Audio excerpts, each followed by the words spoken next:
आपल्याला चंद्र नाडी आणि शीतली प्राणायाम याचा अभ्यास जास्त करावा लागतो. एक असं तत्व आम्ही सांगतो सगळ्या याच्यामध्ये की योग साधनेमध्ये जर तुम्ही योग साधनेमध्ये सातत्य ठेवलं तर योगाचा एक मंत्र सांगतो की सिर थंडा, पेट नरम, पैर गरम. आपले एक्झॅक्ट उलट होत असतं बघा. डोकं गरम, पोट अनकम्फर्टेबल आणि हातपाय थरथरते. आपल्याला काय करावं लागेल? सिर थंडा, म्हणा एकदा मोठ्याने, सिर थंडा, पेट नरम, पैर गरम. हे जर आपलं व्यवस्थित राहिलं तर मग आपला बॅलन्स व्यवस्थित राहतो. आणि म्हणून आपल्याला प्रकृतीचा अभ्यास समजला पाहिजे. तिसरी प्रकृती सांगितली जाते कफ प्रकृती. हे आपल्या योगासाठी परफेक्ट लोक असतात. मी आमच्या कालच्याच सेशनमध्ये मी सांगितलं गर्भसंस्कारामध्ये आमचं सेशन होतं skin and hair problem in pregnancy. तर मी म्हटलं की आमच्या मेडिकल फील्डमध्ये ना 2 डॉक्टरांना मरणच नाही. जाड माणसाला बारीक करणं, प्रॅक्टिस आयुष्यभर चालत राहते, काय प्रॉब्लेम आहे? आणि टकलावरती केस प्रॉब्लेमच नाही त्यांना, त्यांची प्रॅक्टिस बंदच पडत नाही कधी. कारण लोक काही बारीक होत नाही. कारण लोकांना बारीक व्हायचं असेल तर सातत्याने आहार, योग याचं सातत्य ठेवावं लागतं. म्हणजे चेंज युअर लाईफस्टाईल. परंतु ते न केल्यामुळे बऱ्याच वेळा त्याची प्रॅक्टिस म्हणजे ओबेसिटी क्लिनिक बंदच पडत नाही, कधीच पडत नाही. आमच्या क्लासला पण चालूच असतात हे लोक, काय प्रॉब्लेम नाही त्यांना, काहीच प्रॉब्लेम नाही. मी इतक्या वर्षापासून आहे, तू किती वजन कमी केले? म्हणजे 5 किलो केले मागच्या महिन्यामध्ये, पण पुन्हा वाढले मॅडम. लग्न होते ना 2 किलो वाढलं परत. एका प्रकृती आले लोक. आता जसं मी तुम्हाला काय सांगितलं बघा, वात प्रकृतीमध्ये जॉईंटमध्ये प्रॉब्लेम असतो, लुब्रिकंट कमी असतं, स्वभावामध्ये पण यांची लवचिकता कमी असते. वात प्रकृतीवाला माणूस माफी मागणार नाही बघा. आठवून बघा तुम्ही, एखादा बारीक माणूस असेल ना तर म्हणतो मॅडम काही होऊ द्या, माझी चुकी असेल ना तर मी माफी मागेल, पण आपल्याला माफी नाही, आपण माफी मागणार नाही. वात प्रकृतीवाला म्हणतो. पित्त प्रकृतीवाला थोड्या वेळी 1 तासात फोन करतो, मॅडम सॉरी बरं का, माझं खरंच चुकी झाली, असं झालं. आता हा कफ प्रकृतीवाला जो असतो ना, त्याचं काय असतं? याची ही सिस्टीम वीक असते थोडीशी. सारखा श्वासाचा त्रास असतो, काहीतरी अस्तव्याचा प्रॉब्लेम असतो. एनर्जी खूप होते. मला स्वतःला ना कोलंबरीची एलर्जी. माझ्याकडची गार्डनिंग बघा तुम्ही, खूप छान आहे. पण तिथं काम केलं की मला सटा शिंका सुरू झाली. तर आमच्या इथे लगेच म्हणतो काही आडलं होतं का काम करायचं. हा महिना विशेषतः ऑगस्ट, सप्टेंबर, ऑक्टोबर या 3 महिन्यामध्ये कोलंबरीची एलर्जी होती मला. म्हणजे याच्याबद्दल हवेबद्दल जे परागकण येतात ना फुलांवरनं, त्याची एलर्जी आहे. ही लोक व्हेरी सेन्सिटिव्ह पर्सनॅलिटी असतात. या लोकांमध्ये इथूनच जात असतात.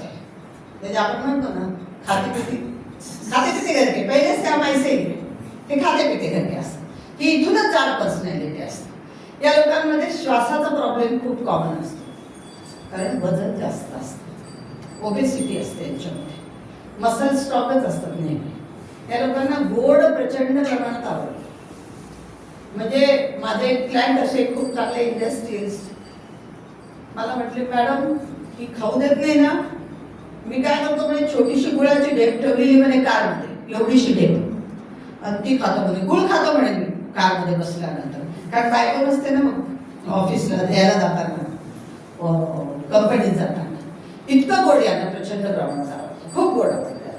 मी तुम्हाला काय सांगितलं, वात प्रकृतीमध्ये तुरट आंबट आवडतं, पित्त प्रकृतीमध्ये मसालेदार पदार्थ आवडतात, आणि तिसरं कफ प्रकृतीमध्ये गोडच आवडतं खूप. म्हणजे अशी गोड लोक मी पाहिलेली आहेत, तुम्हाला सांगते की पुरणपोळी त्याच्यावरती मध आणि त्याच्यावरती रस, एवढं गोड खाणारे लोक पाहिजे. म्हणजे एकदा तर मी असं सेमिनार घेतला आणि चहा दिला सगळ्यांना. आता चहामध्ये प्रत्येकाला अर्धा चमचा साखर दिली. तर ते म्हणे मॅडम हे असलं 5 चहा आपल्याला बिलकुल आवडत नाही. कुठं प्रॉब्लेम आला आपल्याला? या लोकांना दूध पण व्यवस्थित लागतं, चहा पण, हे कॉफी पण, हे पण व्यवस्थित लागतं, आणि किमान 2 चमचे साखर लागते. किमान एका कपाला 2 चमचे साखर, त्याच्याशिवाय त्यांचा चहा होतच नाही व्यवस्थित. ही कफ प्रकृती लोक असतात. कफ म्हणजे स्निग्धता, बोलण्यामध्ये गोडवा असतो यांच्या. यांना फोन करा तुम्ही. हा कसं काय उमेश, काय म्हणतो, बरं आहे ना, ठीक आहेस ना, आज कसं काय फोन केला, ते समजायचं. गोड बोलतात एकदम स्टार्टिंगला, बिझनेस चांगला चालवायचा, काय प्रॉब्लेम. आमच्या डॉक्टरांकडे तुम्हाला मी सांगते, वात प्रकृतीवाल्याची प्रॅक्टिसच चालत नाही. त्याच्याकडे गेले की बीपी वाढतो आणि कफ प्रकृतीवाल्याकडे गेले की बीपी नॉर्मल. याच्याकडे 140 100 बीपी, याच्याकडे आले की 120 80 बीपी असं प्रॉब्लेम. म्हणजे प्रकृती हा उपचाराचा एक खूप मोठा, आपली प्रकृती कशी आहे याच्यावरती बरेचसे आजार दुरुस्त होत असतात. तर यांची कफ प्रकृतीची शारीरिक आणि मानसिक लक्षणं कशी असतात, तर मोठाबंद असतात, मोठी चण असते, छोटा बांधा नाही, यांचा मोठा बांधा असतो.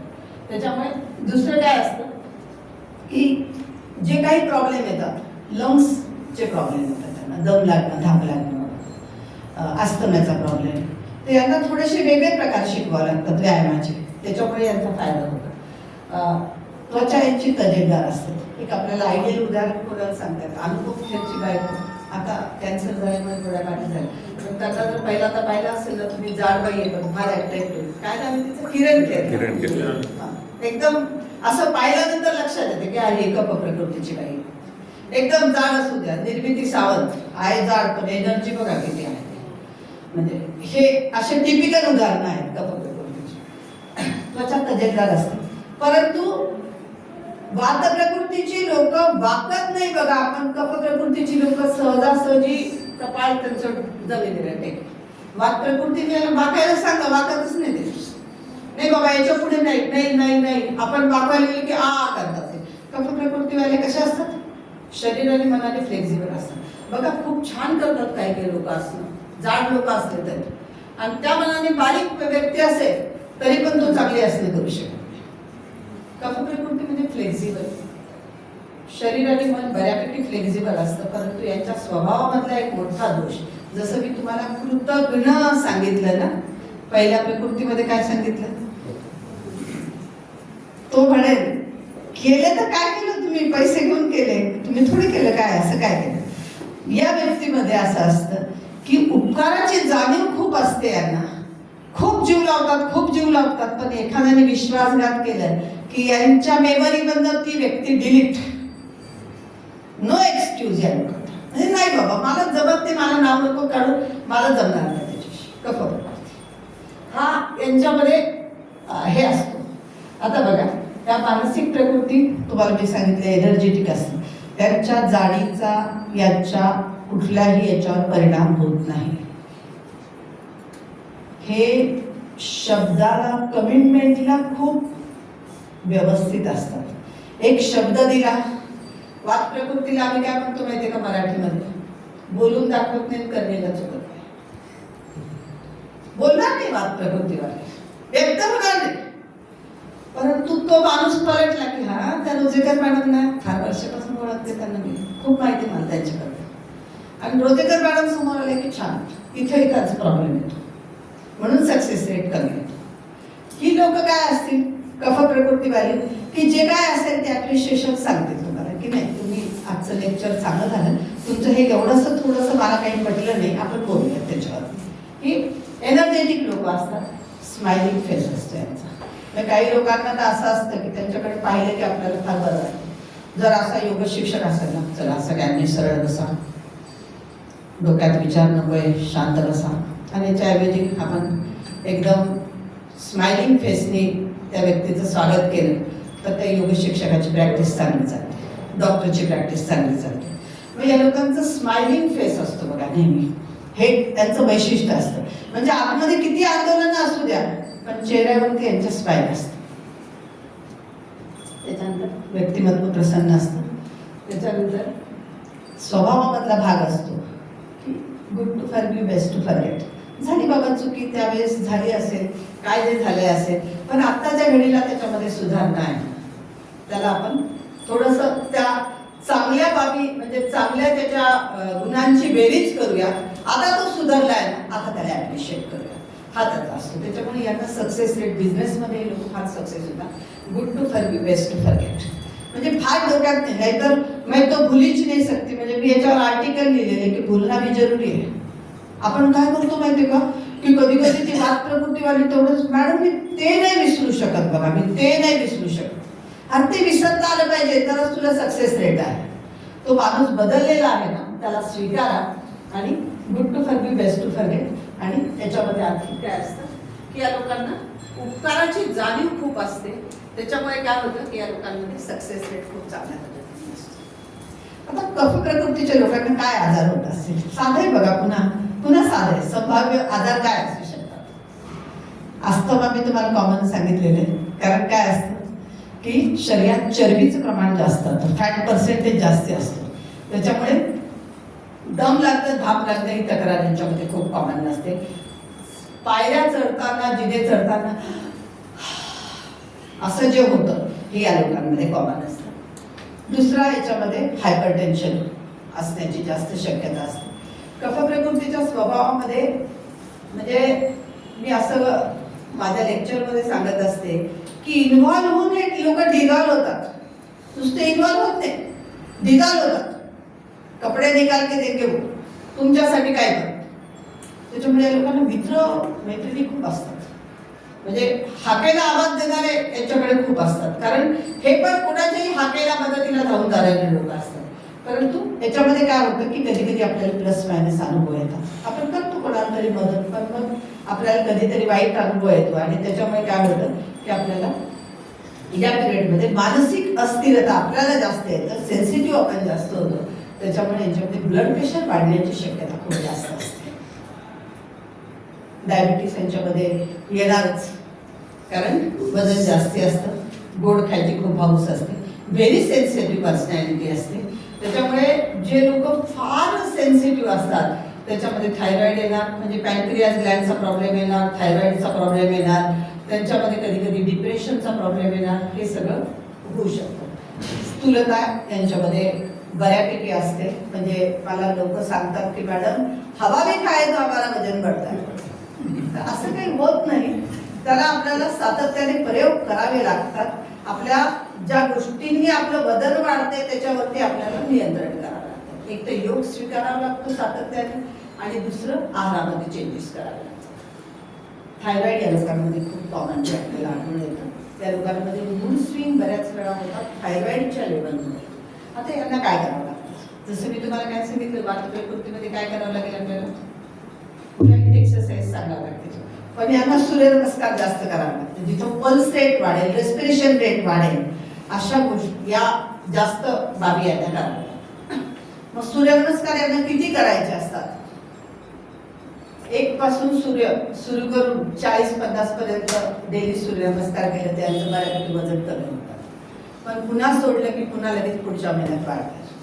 त्याच्यामुळे एक लाईफस्टाईल यांना ठरवून घ्यावी लागते की मला एवढं रोज करायचंच आहे, एवढा माझं झालंच पाहिजे, एवढा पल्स रेट माझा रोजचा वाढला पाहिजे, तरच मला फायदा. दुसरा, आपण योगशास्त्रामध्ये जो सूर्यनमस्कार शिकवतो, प्रत्येक स्थितीमध्ये स्थिरता टिकवणे, हा पण यांच्यासाठी जास्त इफेक्टिव्ह ठरतो.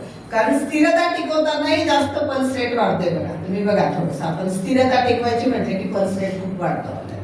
त्याच्यामुळे त्यांना दोन्ही प्रकारचे सूर्यनमस्कार अल्टरनेटिव्ह करावे लागतात. एकदा फास्ट सूर्यनमस्कार करायचे, दुसऱ्या दिवशी थोडे स्लो सूर्यनमस्कार करायचे, तर जास्त फायदा होतो. भुजंगासन यांना करावं लागतं, कारण पॅनक्रियास ग्लँडमध्ये त्यांना स्ट्रेचिंग चांगलं होतं. त्याच्यामुळे भुजंगासन त्यांना चांगलं. त्यांच्यासाठी धनुरासन खूप महत्त्वाचं असतं. पचनक्रियेच्या संदर्भातल्या तक्रारी, चेस्टला एक्सपांडिंग होतं आणि पाठीला कर्व शेप होतो, म्हणून धनुरासन यांना.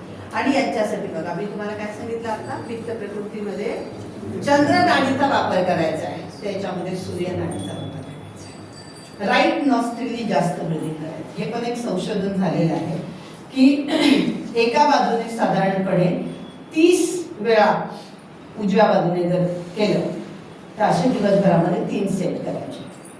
मग तुम्हाला थायरॉइडमध्ये रिझल्ट मिळतात. मग तुमचं वजन कमी होण्यासाठी, कारण उजवी नागपुडी काय करणार, तुम्हाला तुमचं फॅटचं बर्निंग करणार, म्हणून अग्नी तुमच्यात वाढवणार. आता आयुर्वेदामध्ये काय आहे की ज्याचा अग्नी जास्त असतो त्याचं वजन कमी असतं. म्हणून आपल्याला याच्यात अग्नी वाढवायचा आहे, कारण शीतलता जास्त आहे, म्हणून सूर्यनाडी आपल्याला जास्त उपयोगाला आहे. त्याच्यानंतर पुन्हा कपालभाती करावी, कारण कपालभातीमध्ये आपल्याला काय आहे, पल्स रेट वाढेल, रेस्पिरेशन रेट वाढेल, मग कपालभाती याच्यासाठी जास्त होईल. म्हणून कफ प्रकृतीच्या लोकांना वेगळा योग शिकवावा लागतो, वात प्रकृतीच्यांना वेगळा शिकवावा लागतो आणि पित्त प्रकृतीच्यांना वेगळा शिकवावा लागतो. भस्त्रिका आपल्याला शेतीच्यामध्ये करावं लागेल.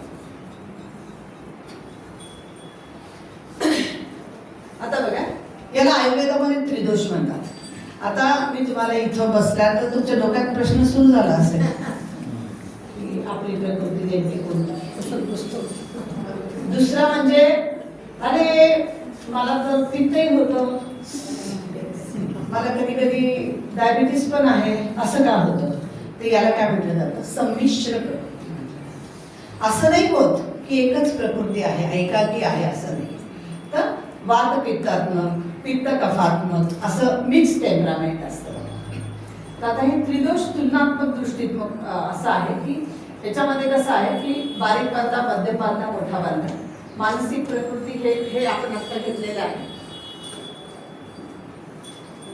तर हा जो भाग मी तुम्हाला म्हटलं की हे असे 3 मिक्स प्रकृती असतात. आणि मग या मिक्स प्रकृतीमध्ये सगळ्यात महत्त्वाचं काय असतं की तुम्ही किती योगासनं करता, तुम्ही कुठल्या व्यायामाचा प्रकार यूज करता, तुमच्या आहारामध्ये काही तुम्ही चेंजेस केले का. जसं समजा तुरट आंबट जर तुम्हाला आवडत असेल जास्त, तर तुम्हाला काय करावं लागेल की थोडंसं आपल्याला कोरडं खाण्यापेक्षा थोडंसं रस्सा भाजी खाण्या असं जर आपण सुरू केलं तर आपल्या याच्यामध्ये. आणि वात प्रकृतीमध्ये आम्ही बघतो की पाणी इनटेक पण खूप कमी असतो या लोकांचा, पाणी पण कमी पितात वात प्रकृतीचे लोक, आणि त्याच्यामुळे स्किनवरती फार सुरकुत्या पडायला लागतात. म्हणून आपल्याला मिश्र प्रकृती हा एक भाग असतो. आता आपल्याला जर सक्सेस रेट पाहिजे असेल तर आपल्याला पाहिजे असतो सक्सेस रेट, बरोबर आहे. मला असं वाटतंय की माझ्या स्वभावामुळे तर आज काय करायचं, एक असा नेहमी मी माझ्या याच्यामध्ये ना सांगत असते समरीमध्ये की आपल्याला आज गृहपाठ करायचा, डोळे बंद करायचे आणि आपल्यामध्ये काय काय दोष आहेत आणि काय काय चांगल्या गोष्टी आहेत. तर नेहमी विचार जर केला ना तर चांगल्या गोष्टी आपल्यामध्ये जास्त आहेत, वाईट गोष्टी थोड्याशाच आहेत. म्हणजे खूप चांगल्या गोष्टी आहेत पण मला राग खूप येतो. आपल्याला काय करावं लागेल की ठीक आहे, थोडा वेळ राग कमी झाल्यानंतर ही व्यक्ती नॉर्मल होऊन जाईल. ते आपल्याला आपल्याला शोधायचे आणि आपल्याला सक्सेस रेट कसा मिळाला पाहिजे याच्यावरती लक्ष द्यायचं. मग आपल्याला या तिन्ही प्रकृतीमध्ये एक लक्षात घ्यायचं आहे की आपल्याला या तिन्ही प्रकृतीमध्ये सगळ्यात महत्त्वाचं काय आहे तर आपल्याला योग स्वीकारायचा आहे. आणि योग असा नका करू वात प्रकृतीवाल्यासारखा की आज यांच्याकडे, उद्या त्यांच्याकडे, उद्या त्यांच्याकडे, असं नका करू. एकावरती निष्ठा ठेवा आणि तो योग करा, त्याच्यामध्ये सातत्य योग ठेवा आणि मग तुम्हाला रिझल्ट मिळेल. म्हणून मग मी योगाचं डेफिनेशन नेहमी सांगत असते की बाय फॉर यंग. यंग म्हणजे काय की ज्या व्यक्तीला हसता येतं त्याला योग जमला. काही वेळा आम्ही असं म्हणतो की काही लोक असं कॉन्स्टिपेटेड फेस असतात, हसतच नाही अजिबात नाहीच.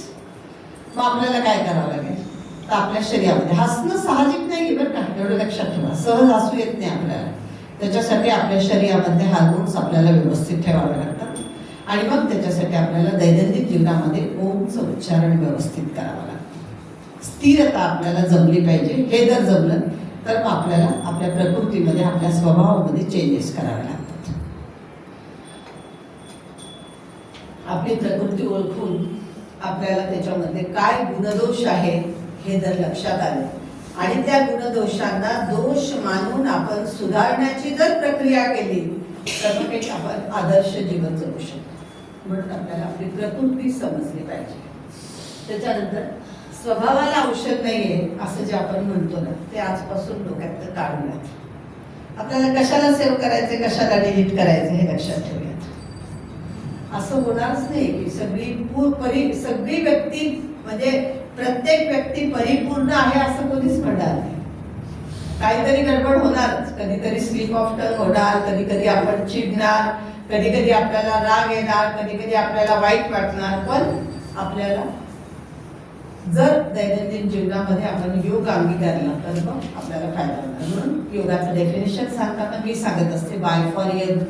यंग म्हणजे काय की ज्या व्यक्तीला हसता येतं. म्हणजे आता आमचे काळावले सर आता सिनियर आहेत, पण छान योगा करतात, छान सगळ्यांना हँडल करतात. त्यांना आपण यंगच बोलूया. O for oxygen inhalation capacity वाढवणं, म्हणजे आपल्याला दीर्घ श्वसनाची दैनंदिन जीवनामध्ये सवय लावली पाहिजे. जेवढा लांब श्वास घेऊ त्याच्या दुप्पट वेळा श्वास सोडता आला पाहिजे. जी फॉर गुड, गॉड और गुरु. गुरुचं डेफिनेशन मी माझ्या सेशनमध्ये नेहमी सांगते. जी यू आर यू, तू आहेस असा आत्मविश्वास जो निर्माण करतो तो गुरु. आणि ए फॉर ॲक्सेप्टन्स. आहे बाबा, जाड आहे, थोडी जाड आहे, काय करणार त्याला, ॲक्सेप्ट करा ना, त्याचा स्ट्रेस घेऊ नका ना. मी पाहिलंय जाड माणसाने बारीक होता जीव घातलेले वाया, म्हणजे गेलेले इतके जाड लोक, इतका स्ट्रेस घेतलेला. परंतु काही आपण पॉझिटिव्ह उदाहरणं पाहतो की अगदी 200 किलोचा. आता मी परवा दिवशी कोणाची मुलाखत पाहत होते, त्या बाईचं नाव आठवत नाही आता. त्यांनी एकदम 140-168 वजन केले. ते उदाहरण आपण पाहतो. काय आहे त्याच्यामध्ये? कन्सिस्टन्सी आहे, संयम आहे. मग योग आपल्याला काय करेल तर संयम शिकवेल. मग आपल्याला कुंभकाचा वापर करावा लागेल. कुंभक म्हणजे जी फॉर गुड, गॉड और गुरु. मग आपल्याला योग्य गुरु, श्रद्धा, गॉड म्हणजे श्रद्धा, एवढं लक्षात ठेवा. आपल्या योग शिक्षकावरती जर श्रद्धा ठेवली तर तुम्हाला रिझल्ट मिळेल. आणि ए फॉर ॲक्सेप्टन्स. आता ॲक्सेप्टन्स बद्दल तुम्हाला सांगते मी. मूळ शब्द आपला योगच आहे. आपण काय म्हणतो? योगा, बरोबर आहे. योग हा शब्द गोळ आहे. आता ए कुठून आला बघा? ए आला अमेरिकेतून. कसा आला अमेरिकेतून? 1994 मध्ये डॉक्टर डीन अर्निश नावाचे एक डॉक्टर होते. त्यांच्या आईला संधिवात झाला आणि हा संधिवात झाल्यानंतर त्यांना अमेरिकेत ट्रीटमेंटच मिळाली नाही कुठे. आणि मग त्यांना कोणतरी सांगितलं की तुम्ही अय्यंगार योग इन्स्टिट्यूटमध्ये जा, तिथे तुम्हाला ट्रीटमेंट मिळेल. आणि त्यांनी अय्यंगार इन्स्टिट्यूटला त्यांच्या आईला आणलं आणि त्याच्यानंतर त्यांना बऱ्यापैकी चांगले रिझल्ट मिळाले. म्हणजे ज्या बाईंचं अगदी असं स्ट्रक्चरल चेंजेस झालेले होते ते थोडं त्यांच्या ह्याच्यामध्ये हातामध्ये ॲटलिस्ट ग्रिप तरी आली, असा चेंज मिळाला. आणि डॉक्टर डीन अर्निशांनी तो आदर्श घेऊन पहिला एक रिसर्च केला की रिव्हर्सिबल ऑफ हार्ट डिसीज. हा पहिला प्रयोग केला 1994 मध्ये. आणि त्याच्यानंतर त्याची पब्लिसिटी आली लॅन्सेट मासिकामध्ये. लॅन्सेट नावाचं एक मासिक आहे सगळ्या डॉक्टर लोकांचं. या लॅन्सेटमध्ये माझ्यासारख्या बाईचं एखादं नाव जरी आलं, चारुलता रोजेकर, तरी मी धन्य पावते, कारण ती वर्ल्ड वाईज फिरणारं मासिक आहे. आणि त्या लॅन्सेटमध्ये हा रिसर्च आला आणि मग आपल्या इकडचे सगळे लोक जागे झाले 1994 मध्ये की अरे हे तर आपलं शास्त्र आहे. आणि परदेशातून याला फॉरेन लीडर म्हणून लागला ए लागला परत त्याला अमेरिकेमधून. म्हणून योगा सुरू झाला. पहिल्यांदा योगच होता, आता योगा सेंटर सुरू झालेलं आहे. हा ए जो आला ना हा अमेरिकेकरणाला, पहिल्यांदा योग होता.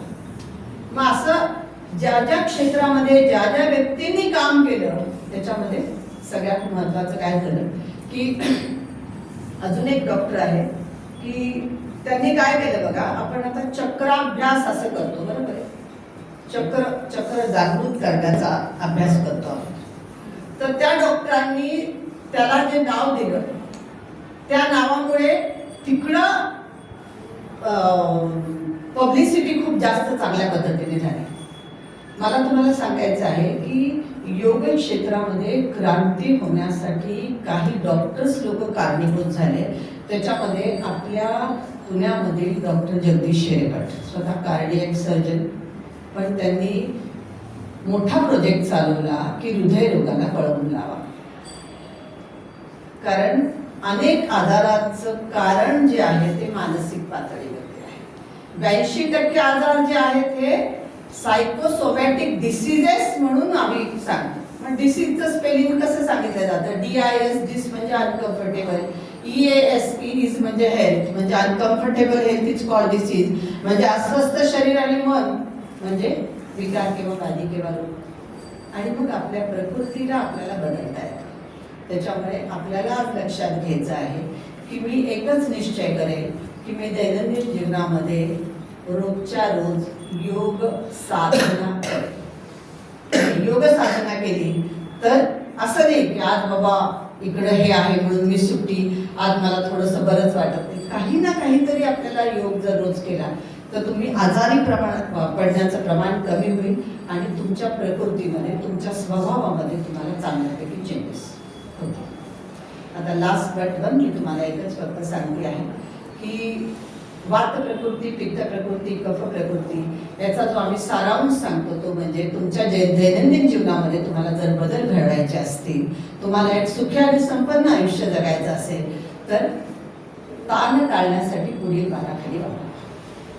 ए फॉर ॲम्बिशन कमी प्रमाणात ठेवा, अँगर कमी प्रमाणात ठेवा. ए फॉर ॲम्बिशन, अँगर कमी प्रमाणात ठेवा. बी फॉर ब्रेन अँड बॉटल संतुलित ठेवा. आता ब्रेन मेंदू शांत ठेवा, बॉटल म्हटले की आपल्या डोक्यात जरा वेगळा विचार येतो. परंतु माझ्याकडे असे लोक आहेत की बामच्या बाटलीचं पण व्यसन आहे. बामची बाटली हातात असेल, बामचा वास मिळाला की झोपच येते. B for brain and bottle. Mucaine gel नावाचं आम्ही एक औषध देतो, जेलुसिल नावाचं एक औषध देतो, त्याच्याशिवाय झोपच येत नाही लोकांना ते घेतल्याशिवाय. बी फॉर ब्रेन अँड बॉटल संतुलित ठेवा. सी फॉर कम्युनिकेशन साधा. आपल्याला आता सध्याच्या आयुष्यामध्ये एक खांदा असा राहिलेला नाही की ज्याच्याजवळ आपण डोकं ठेवून रडू शकू असा खांदा राहिलेला नाहीये. संवाद साधा. आपण संवादच साधत नाही. लोक काय म्हणतील म्हणून संवाद साधा नाही. C for communication, C for cigarette संतुलित ठेवा. D for doctor and diet. योग्य डॉक्टर निवडा. डॉक्टर चुकीचा निवडला की सत्यानाश झालाच समजा. योग्य डॉक्टर निवडा आणि डाएट व्यवस्थित ठेवा. E for entertainment and ego. हसा थोडस दिवसभरामध्ये. काही गरज नाहीये की रोती क्यू तर सुरत वैसी, नाही गरज काय. थोडं हसा, छान बोला कोणाशी तरी. एंटरटेनमेंट तुमच्या आयुष्यामध्ये तुम्ही हसला पाहिजे म्हणजे तुमच्या बॉडीमध्ये एंडॉर्फिन, सिरोटोनिन आणि डोपामिन, ऑक्सिटोसिन नावाचे हार्मोन व्यवस्थित तयार झाले पाहिजे. E for entertainment. इगो, मी का बोलू.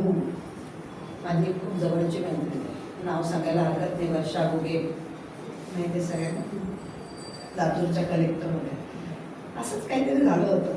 मला एक काहीतरी कधीतरी वाद आला होता. आमच्या दोघींचं काहीतरी क्रॉसिंग झाली थोडीशी आणि मी त्यांना पाहिलं आणि मी अशी वळून इकडं निघून गेले. मला संध्याकाळी त्या बाईने धडा शिकवला. म्हणजे आता खूप मोठ्या पदावर आहेत त्या, आमच्या अजूनही खूप चांगले मैत्री आहेत. तर मला संध्याकाळी त्यांनी फोन केला. मी म्हटलं हां मॅडम बोला, कसं काय. म्हणजे मॅडम आपले रिलेशन एवढे खराब झालेले नाहीये की तुम्ही मला पाहून मला ओळख न द्यावी. इतका झटका बसला मला की अरे यार, ही बाई कलेक्टर, आपण एक सामान्य योग शिक्षक आणि ही आपल्याला अशी म्हणते. म्हणजे एक मला धडा होता तो. तर याला काय म्हटलं जातं की इगो. माझा इगो मला लक्षात आला त्या दिवशी की नाही, मी चुकले होते. आणि त्याच्यानंतर आमची मैत्री आणखीन वाढली. म्हणजे आजही असं कधी होत नाही की इथं आला तर त्या म्हटल्या की नाही आपण फक्त दोघींनीच भेटायचं, दुसरं कोणी नाही भेटायचं, आपण दोघींनीच. कारण आता माझी पोस्ट मोठी आहे, मला फार सिक्युरिटी, आपण दोघीच भेटूया. ई फॉर एंटरटेनमेंट आणि E for ego.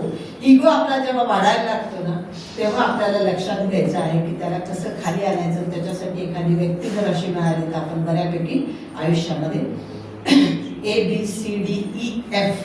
F for fear. भीती काय वाटली. माणूस कधी भीतो माहिती का.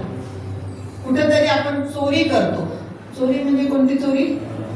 पैशाची चोरी नाही, एकमेकांशी लपवून ठेवतो. बघा वाद प्रकृतीचा प्रॉब्लेम येतो. याच्याशी वेगळं बोलणार, याच्याशी वेगळं बोलणार. फिअर कमी झालं पाहिजे. आणि फॅट, फिअर अँड फॅट. आणि जी फॉर गॉड, गुरु. कुठेतरी श्रद्धा ठेवा. असं माझी परवा दिवशी एक मैत्रीण मला म्हटली की माझ्या सासूबाई 86 वर्षाच्या आहेत. त्या मला म्हणजे त्यांनी माझ्या जडणघडणीत माझ्या सासूबाईंचा खूप मोठा सहभाग आहे. तर माझी मैत्रीण मला म्हटली की चालू आजकाल ना पाया पडावी अशी लोक राहिलेली नाही म्हणून मी तुझ्या सासूबाईंच्या पाया पडते. तर श्रद्धा खूप मॅटर करते. जी फॉर गॉड आणि गुरु. गुरु असा निवडा की तो तुम्हाला सांगेल की तू आहेस, तू हे करू शकते, असा गुरु निवडा. असा गुरु नका निवडू की तुला हे जमणार नाही असं म्हणणारा गुरु नका निवडू. तू आहेस असा गुरु निवडा. म्हणजे G फॉर गुड गॉड आणि H फॉर हॅपी होम. जर आपल्याला आयुष्यात सक्सेस मिळवायचा असेल तर ताण टाळण्यासाठी पुढील बाराखडी वापरा. हे मी माझ्या लेक्चरमध्ये नेहमी सांगत असते.